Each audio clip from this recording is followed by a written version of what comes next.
How to manage app privacy permissions. Here's how to do it. First, open the Settings app on your iPhone.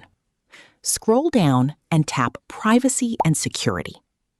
Here, you'll see different permission categories, such as location services, contacts, calendars, photos, Bluetooth, microphone, camera, health, files and folders, and more.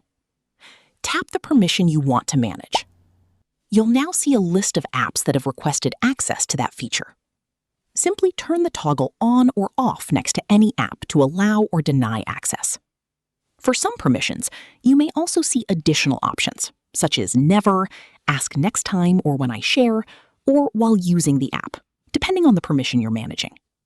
You can also manage permissions for a specific app by going back to the main settings screen, scrolling down, tapping the app's name, and adjusting its permissions from there. Your changes will be saved automatically and take effect immediately. And that's it.